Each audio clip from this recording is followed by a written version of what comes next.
Dan Illman, Matt Bernier. It's UN Saturday at Monmouth. Several graded stakes races. In this video, we'll take a look at race number 10. The Grade 3 Philip H. Iselin going 1 mile and a 16th. $150,000 is the purse. It kicks off a 50-cent pick 4, and you can get involved with a new DRF Bets account. Get $150 in risk-free bets when you sign up for DRF Bets. Learn all the details at drf.com/bet.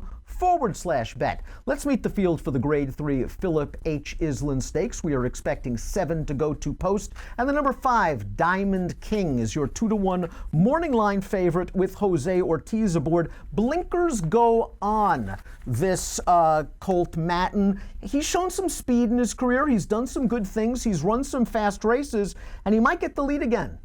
Yeah, it's possible. Look, this is a nice horse, and he's really always been a nice horse. I think the concern for me has always been about distance, where, not dissimilar to his little sister Bellafina, where ultimately distance, I don't know that necessarily equates to better for a horse like this. He got defeated by Sunny Ridge in that most recent run in a flat mile. Sunny Ridge had a much better trip. I shouldn't say much better, but he was the beneficiary of shooting up the inside. I think if Diamond King runs back to that Salvatore mile, he's right there at the wire. The blinkers on, a little bit interesting to me. I don't think he lost any focus. I felt like he got beat by a better horse that day. But he deserves to be one of the favorites in here. We'll talk about trips coming out of the Salvatore Mile because there were a couple. I also thought that day, May the 25th at Monmouth, was intensely rail favoring, and it also helped to be close to the pace. And I think Frankie Pennington made a slight mistake because he was pressing the pace down towards the inside, and he kind of let a long shot, Jim, just clear him, and he had to get to the outside then. And once he did, he was off the rail, and that allowed the favorite, Sunny Ridge, to come up the inside and beat him. It certainly wasn't the worst trip in the race by a long shot, but maybe that cost him just that 3/4 of a length. And Timeform US believes that at Monmouth, notoriously a speed-friendly racetrack, they have Diamond King out there on the lead. We noticed the bullet worked since the last race, presumably with the addition of blinkers. Diamond King should run his usual good race. Now he's going to face off one more time with the horse that defeated him in the prestigious Charlestown Classic. That's the number 3, Runnin' to Love Ya. And this is a West Virginia bred that has won 13 of 17 starts. Now, didn't you get the feeling, though, in the Charlestown Classic, he took advantage of that 1 1/8 miles while Diamond King was like, it's a little too far?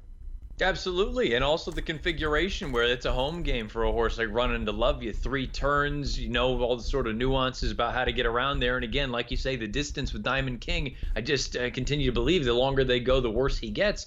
Runnin' to Love Ya is a very cool racehorse. Hard to knock anything about a horse that's 13 for 17. I like that the connections are taking a little bit of a chance, saying, you know what, we've won the biggest prize that we have at Charlestown. Let's find out what we've got, and we can go out of town.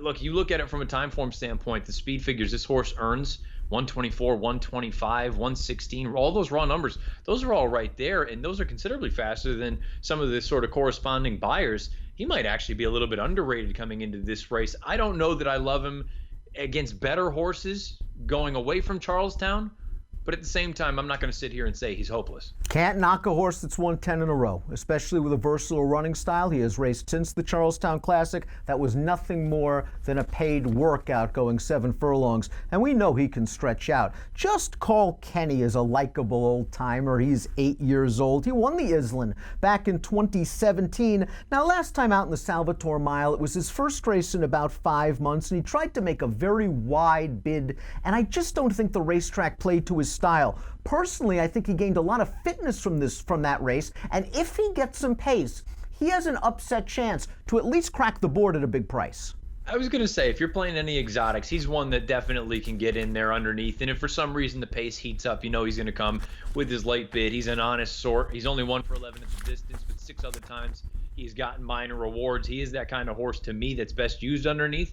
But if somebody really thinks this pace is going to go sideways and they're going to go gangbusters early, he'll come with his run.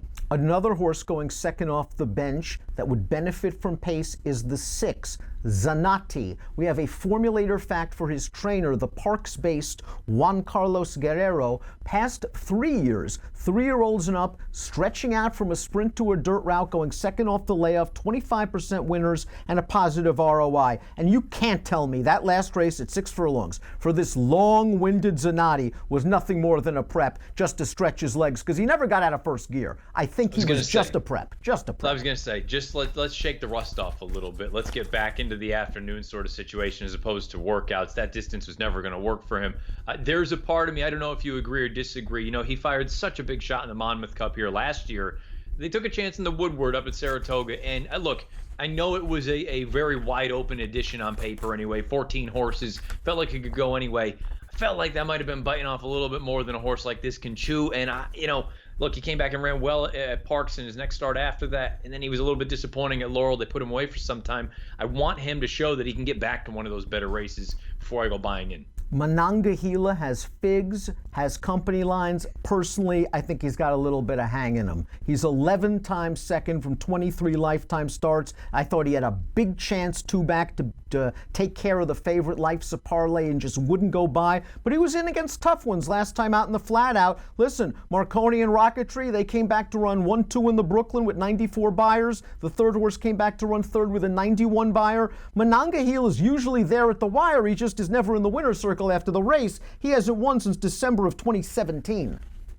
Look, he's one of those horses that I feel kind of like a jerk sitting here saying, knocking a horse like this who shows up. He'll run his low to mid 90 buyer. He's going to make a ton of money for the connections, but I just don't think he's much of a winner. I mean, he is 13 times second or third from 23 lifetime starts, 11 second place finishes. I would suggest going back to that run 3 starts back, and you watch that tape and go, how do you lose that race? And I know bonus points went and got the job done, but still, there have been so many times at Monongahela where I look at it and go, how'd you lose that race? How do you not go by?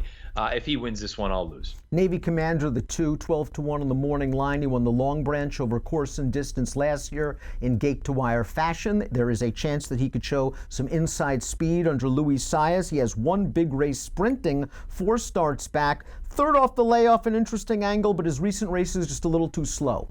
I suppose he could move forward, but you're right. Other than that one race at Parks last October, he doesn't have anything on his page that's good enough to win. Let's take a look at our top selections for the Grade 3 Iselin. And Matt, you want to talk about trips from the Salvatore Mile? Go right ahead, because Bal Harbour, it was a disaster. Yeah, from jump, it was a disaster. He just completely missed the break, spotted the field about 7-8 lengths. And at that point, especially at Monmouth Park, you're saying, all right, chalk it up, just kind of park at the back of the pack, go on with your business. We'll come back to fight another day. Instead, he comes and puts in this giant bid, rounding the far turn. He's out in the clear. You brought it up. Feels like maybe inside's where you wanted to be that day. And look, he flattens out at the end of it. I'm not going to hold that against him. The fact that he got within shouting distance of the front at one point, I thought that just showed how big an effort that was. Second off the bench here for Pletcher and Bravo. I expect a forward move. Look, he's never been the greatest gate horse. It's a little bit of a problem for him, but he can be a heck of a lot closer than I think what most people will look at that Salvatore Mile and say, oh, well, he's a closer. He's not a closer. He's a horse that can get up there and get into the run if he breaks a little bit more alertly. I mean, a little bit. It's hard to break much slower than you did in the Salvatore Mile. Stay within shouting distance at the front, and I think he's going to have a real chance as they turn for home. When you watch the tape of that last race, he broke so bad, the outrider started moving towards him. He was just going to take him and pull him up like it was over. And the next thing you know, Jersey Joe's got this horse with a big 5-wide run, and he's got to look at this. And we forget, again, it was his first race off a 5-month layoff. He flattened out while in the deeper outside part. Listen, I think he is the horse to beat.